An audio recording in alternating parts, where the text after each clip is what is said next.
Hello friends, नमस्कार। आज हम बात करेंगे ओ लेवल पेपर की, जो 10 जनवरी 2021 यानी कि आज जो ओ लेवल का एग्ज़ाम हुआ है, जिसमें M1 R2 क्वेश्चन पेपर पर आज हम डिस्कस करेंगे। और इसका सबसे तेज और सबसे सटीक एग्ज़ाम का एनालिसिस लेकर के मैं एक बार फिर से आप सभी के सामने आ चुका हूं। दोस्तों, यह पुराने वाले सिलेबस पर आधारित जो पेपर हुआ है, उसका मैं यहाँ पर एग्ज़ाम एनालिसिस लेकर के आ चुका हूं। तो चलिए बिना देर किए शुरू करते हैं हम आज का यह इम्पॉर्टेंट टॉपिक। नमस्कार दोस्तों, मैं अभय पांडे सीसीआई एजुकेशन नगरा के इस डिजिटल क्लास में आप सभी का फिर से एक बार स्वागत करता हूं। दोस्तों, अगर आज आपने एग्जाम दिया हुआ है तो जल्दी से एक पेपर और अपना जल्दी से एक पेन ले लीजिए और तुरंत जो है जल्दी जल्दी मिला लीजिए कि आपने कुल कितने सही आंसर दिए हुए हैं। तो चलिए हम देखते हैं सबसे पहला यहाँ पर जो प्रश्न है, यानी कि पार्ट वन जो है, पार्ट वन में सबसे पहले यहाँ पर शुरुआती क्वेश्चन नंबर वन में 10 जो है ऑब्जेक्टिव क्वेश्चन दिए हुए हैं, जिसमें सबसे पहला क्वेश्चन आया हुआ है स्पाइडर एक। जी हाँ दोस्तों, मैं यहाँ पर हिंदी में आपको बताऊंगा, हिंदी वाले कंटेंट को पढ़ते हुए, ताकि आप आसानी से समझ जाएं। तो यहाँ पर देखिए दिया हुआ है स्पाइडर एक, यहाँ ऑप्शन दिए हुए हैं। तो इसका राइट आंसर जो होगा, मैं केवल उसे यहाँ पर टिक करता चला जाऊंगा। तो स्पाइडर जो है वह एक प्रोग्राम है जो वेब पर चारों ओर रेंगता है और पृष्ठों को सर्च इंजन में संग्रह करता है। जी हाँ दोस्तों, स्पाइडर जो है वह एक तरह का प्रोग्राम है जो कि वेब पर चारों ओर रेंगता है और पृष्ठों को सर्च इंजन में संग्रह करता है। तो यहाँ पर पहले क्वेश्चन का जो नंबर फर्स्ट है, इसका राइट आंसर ए हो जाएगा। यहाँ पर 1.2 की बात करें तो यहाँ पर देखिए दिया हुआ है वेब पृष्ठों को किसके प्रयोग से विशिष्ट रूप से निरूपित किया जा सकता है। तो जी हाँ दोस्तों, यहाँ पर जो है राइट आंसर हो जाएगा ऑप्शन बी। जी हाँ दोस्तों, यूआरएल यानी यूनिफॉर्म रिसोर्स लोकेटर, यह बिल्कुल यहाँ पर राइट आंसर हो जाएगा। आपको बता दें कि यूआरएल के अंतर्गत ही किसी भी वेब पेज को जो है हम डिफाइन करने का काम करते हैं। तो यहाँ पर जो है राइट आंसर ऑप्शन बी हो जाएगा, यूआरएल। आगे बढ़ते हैं 1.3 के तरफ। तो यहाँ पर लिखा हुआ है वेब पर सामग्री से संबंधित स्वामित्व के अधिकार किसके अधीन शासित होते हैं। जी हाँ दोस्तों, अगर इसको थोड़ा सा समझने में दिक्कत हो जाएगी तो आप ये चीज़ ध्यान रखिएगा कि किसी भी जब हम वेब पेज पर जो वेब पर जो भी कंटेंट होते हैं, जो उनका ऑनरशिप राइट होता है, वह केवल और केवल उसी के पास होता है। यानी कि इसका जो राइट आंसर होगा वह होगा कॉपीराइट। जी हाँ दोस्तों, कॉपीराइट इंग्लिश में जो है काफ़ी फेमस वर्ड है, उसको हिंदी में कहा जाता है रचना स्वामित्व कानून। यानी कि यहाँ पर ऑप्शन ए जो है बिल्कुल सही होगा। इसके लिए आप जो है अगर इंग्लिश वाला जो है पोर्शन पढ़े होंगे तो आपने बिल्कुल ही यहाँ पर जो है राइट आंसर दिया होगा, क्योंकि किसी भी तरह का जो वेब कंटेंट होता है उसको जो बनाता है, जो उसका ऑनरशिप होता है, उसी के पास उसका सारा कॉपीराइट जो है वो रिजर्व होता है। आगे बढ़ते हैं तो यहाँ पर देखिए 1.4 लिखा हुआ है XML। जी हाँ दोस्तों, यहाँ पर इसका पूरा नाम जो है आपको केवल टिक कर देना है। तो आप देख लीजिए कि ऑप्शन में कहाँ पर जो है आपको इसका पूरा नाम दिख रहा है।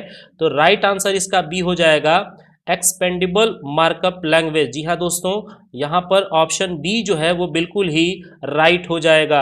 आगे बढ़ते हैं तो यहाँ पर देखिए 1.5 दिया हुआ है कुकी। जी हाँ दोस्तों, कुकी के बारे में पूछा है कि कुकीज़ क्या होता है। तो यहाँ पर देखें, आपको बता दें कि कुकीज़ जो होता है, यह जो है एक तरह का वेब सर्वर द्वारा क्लाइंट के सिस्टम पर संग्रहित सूचना, या फिर देखिए यहाँ पर जो है क्लाइंट के सिस्टम पर पासवर्ड संग्रह करने की प्रौद्योगिकी। तो यहाँ पर जो है कुकीज़ जो होता है वो वेब सर्वर द्वारा क्लाइंट के सिस्टम पर संग्रहित सूचना जो होती है। यानी कि ऑप्शन सी जो है यहाँ पर 1.5 का बिल्कुल ही सही हो जाएगा। आगे चलते हैं यहाँ पर। तो देखिए यहाँ पर दिया हुआ है XXL, यानी कि XXL जो है यह क्या है। तो यहाँ पर आपको बता दें कि बिल्कुल ही इसका राइट आंसर ऑप्शन सी हो जाएगा। जी हाँ, सुरक्षित कनेक्शन, यानी कि जो सिक्योर कनेक्शन होता है वही XXL होता है। इन पर हम लोग एक डीपली वीडियो बाद में बनाएंगे। अभी हम लोग केवल जल्दी जल्दी ये मिला लेते हैं कि किस क्वेश्चन का कौन सा राइट आंसर है। आगे बढ़ते हैं 1.7 पर। तो यहाँ पर लिखा हुआ है टेबल हेडर को सृजित करने के लिए HTML टैग कौन सा है। जो जी हाँ दोस्तों, अगर टेबल टैग का आपको जो है सृजन करना है, यानी कि तैयार करना है, और तो आपको जो है यहाँ पर ऑप्शन सी वाला बिल्कुल राइट आंसर हो जाएगा। आपको यहाँ पर ऑप्शन सी वाला टैग जो है वो यूज़ करना है। 1.8 यहाँ पर दिया हुआ है कि किसके माध्यम से इंटरनेट पर प्रयोग करते समय मॉडेम की आवश्यकता नहीं होती है। जी हाँ दोस्तों, इसका बिल्कुल ही राइट आंसर हो जाएगा LAN, यानी कि लैन। लैन का यूज़ करते समय आपको मॉडेम की आवश्यकता नहीं होती है। आगे बढ़ते हैं यहाँ पर। तो 1.9 दिया हुआ है एक सॉफ्टवेयर जो एक सिस्टम के बाहरी एक्सेस को रोकता है उसे क्या कहते हैं? तो यहाँ पर बहुत ही आसान क्वेश्चन है, ये फायरवॉल है। यहाँ दोस्तों फायरवॉल के थ्रू आप किसी भी बाहरी ऐसे अनवांटेड डेटा को ये एक्सेस करने से आपके कंप्यूटर सिस्टम में रोकने का काम फायरवॉल करता है। और ये लास्ट जो यहाँ पर दिया है 1.10 का, वो बहुत ही आसान है। इंटरनेट पर इंटरनेट प्रोटोकॉल का कौन सा वर्जन अधिकांशतः प्रयोग होता है? तो इसका राइट आंसर हो जाएगा ऑप्शन डी। जी हाँ दोस्तों, IPv4 इंटरनेट प्रोटोकॉल वर्जन 4 जो है इंटरनेट पर अधिकांशतः प्रयोग किया जाने वाला इंटरनेट प्रोटोकॉल का वर्जन है। आगे चलते हैं यहाँ पर, तो देखिए क्वेश्चन नंबर 2 यहाँ पर दिया हुआ है। इसमें आपको सही और गलत की पहचान करनी है। जी हाँ दोस्तों, आपको यहाँ पर पढ़ना है और आपको बताना है कि कौन सा सेंटेंस जो है वो सही है अथवा कौन सा सेंटेंस जो है वो गलत है। तो यहाँ पर देखिए सबसे पहला लिखा हुआ है ईमेल टेक्स्ट आधारित संदेशों तक सीमित है। तो ये जो है यहाँ पर फॉल्स हो जाएगा। जी हाँ दोस्तों, ईमेल अब केवल टेक्स्ट पर ही आधारित नहीं है। ईमेल के अंतर्गत आप अटैचमेंट करके और हर तरह की फाइलें जो है आप चाहें तो आसानी से भेज सकते हैं। तो पहला जो है 2.1 जो है पूरी तरह से फॉल्स हो जाएगा। आगे यहाँ पर देखिए दिया हुआ है SMTP, यह जो है इसका पोर्ट जो होता है वो 25 होता है। बिल्कुल ये ट्रू है। SMTP का पूरा नाम है सिंपल मेल ट्रांसफर प्रोटोकॉल और इसके लिए पोर्ट संख्या जो है 25 का ही यूज किया जाता है। आगे देखिए यहाँ पर देखिए समाक्षी केबल यानी कि कोएक्सियल केबल और twisted pair cable wireless media के प्रकार है। जी हाँ, ये बिल्कुल गलत है। यहाँ पर कोएक्सियल केबल और फाइबर ऑप्टिक केबल या फिर आप कह लीजिए कि ट्विस्टेड पेयर केबल, ये सभी जो है गाइडेड मीडिया के टाइप हैं और इनको हम वायर्ड मीडिया भी कहते हैं। आगे दिया हुआ पूर्ण डुप्लेक्स मोड में कोई संघात प्रक्रिया नहीं होती है। जी हाँ दोस्तों, यहाँ पर फुल डुप्लेक्स मोड जो होता है यहाँ पर किसी भी तरह की संघात प्रक्रिया नहीं होती है। ये बात जो है बिल्कुल ही राइट है।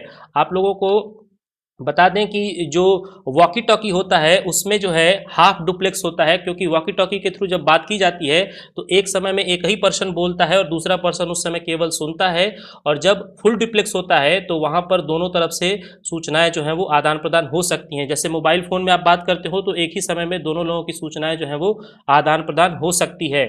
आगे बढ़ते हैं तो यहाँ पर देखिए दिया हुआ है नेक्स्ट नंबर, जावास्क्रिप्ट को वेब सर्वर पर क्रियान्वित किया जा सकता है। जी हाँ दोस्तों, यहाँ पर जो है यह बिल्कुल ट्रू हो जाएगा। आपको बता दें ये थोड़ा सा प्रश्न जो है इसमें जावास्क्रिप्ट पहले केवल क्लाइंट के लिए ही होता था, लेकिन अब यह वेब सर्वर के लिए भी क्रियान्वित हो चुका है। तो यहाँ पर बिल्कुल ही यह सेंटेंस जो है वो ट्रू है। आगे यहाँ पर दिया हुआ है IMAP भौगोलिक सूचना प्रणाली है। जी हाँ दोस्तों, बिल्कुल ही सही है। ये इंटरनेट पर मैसेज एक्सेस करने का यह प्रोटोकॉल होता है। इंटरनेट मैसेज एक्सेस प्रोटोकॉल इसका पूरा नाम होता है, जो कि जियोग्राफिकल इंफॉर्मेशन सिस्टम को यहाँ पर करता है। इसके थ्रू आप आसानी से पूरे वर्ल्ड में कहीं पर भी आसानी से संदेश भेजने का काम कर सकते हैं।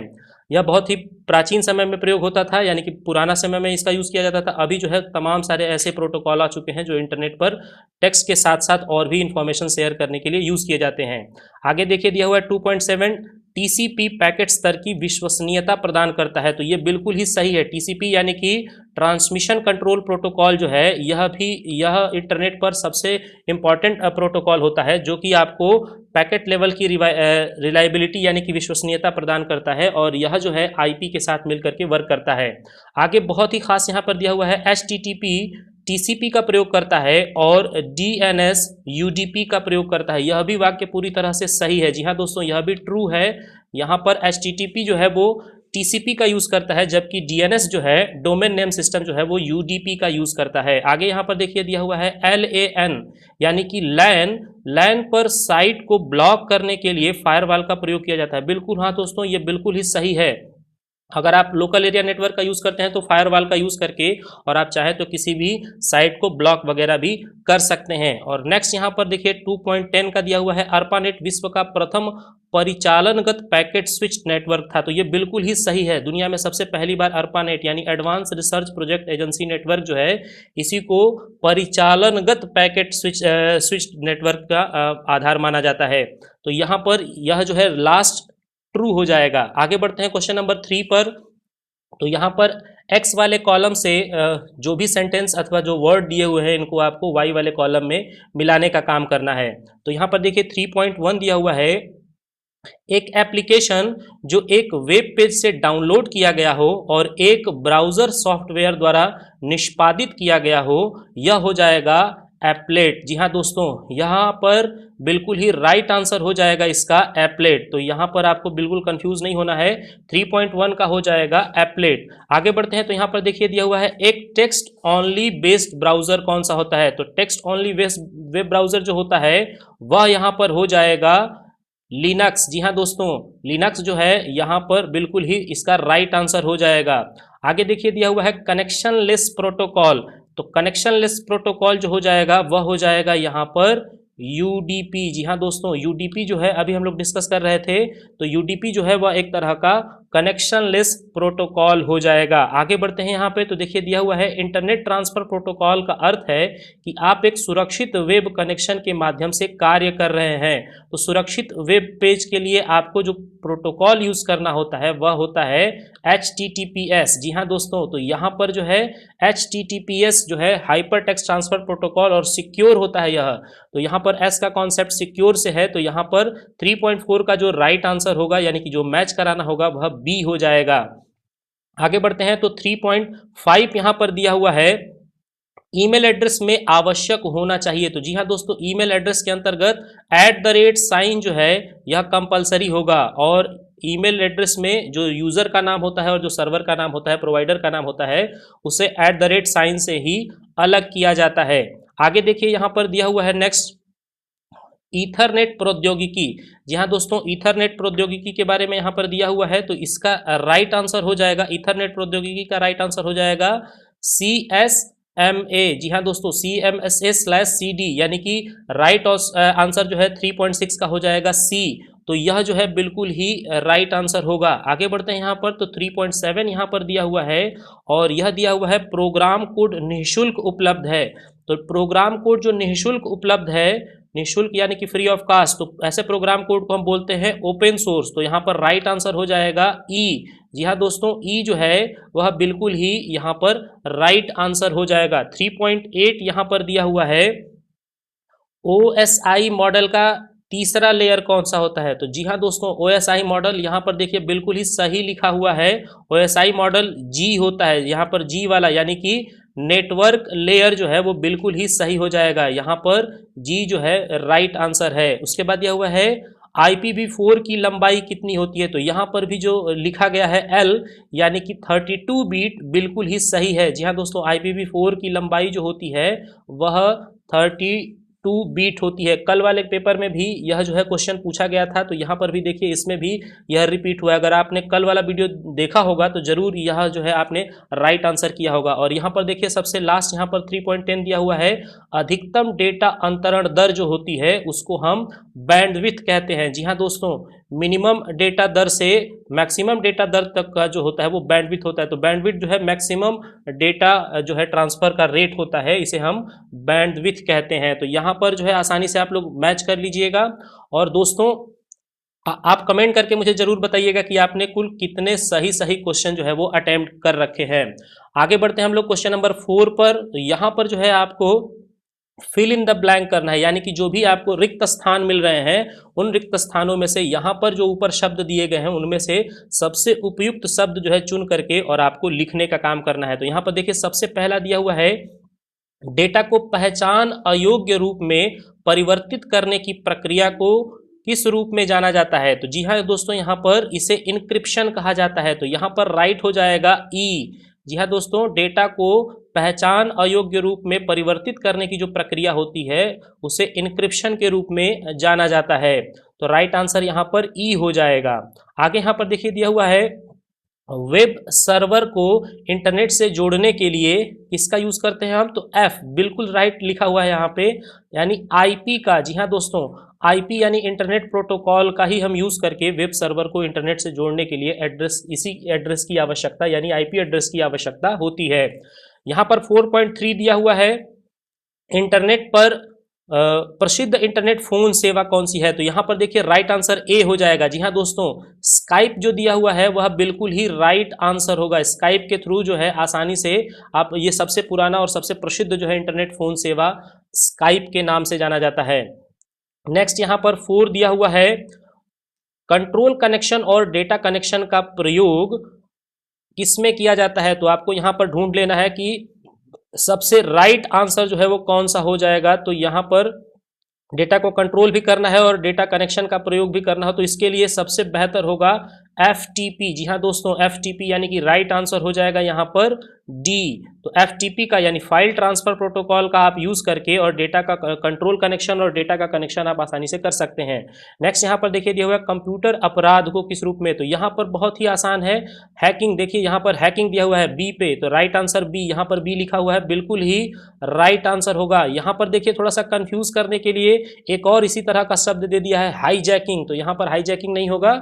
हाईजैक जो है जब किसी भी वाहन इत्यादि को या किसी पर्सन को या ग्रुप के लोगों को जब एक साथ जो है पकड़ लिया जाता है तो वही हाईजैकिंग कहलाता है। तो यहाँ पर हैकिंग होगा जो कंप्यूटर अपराध के रूप में जाना जाता है। आगे देखिए यहाँ पर दिया हुआ है रिमोट लॉगिन में दूरस्थ सेवा के प्रयोग के लिए किसका प्रयोग किया जाता है, तो यहाँ पर बिल्कुल ही यह बहुत ही आसान है। आप लोग जल्दी से बताइए कि इसका राइट आंसर जो है वो क्या हो जाएगा, तो इसका राइट आंसर हो जाएगा यहाँ पर देख लीजिए दिया हुआ है टेलनेट। जी हाँ दोस्तों, जे जो है वो बिल्कुल ही यहाँ पर देखिए बिल्कुल सही लिखा गया है। टेलनेट का यूज करके आप दूरस्थ किसी डेस्कटॉप पर लॉगिन करके और उसका यूज आप कर सकते हैं।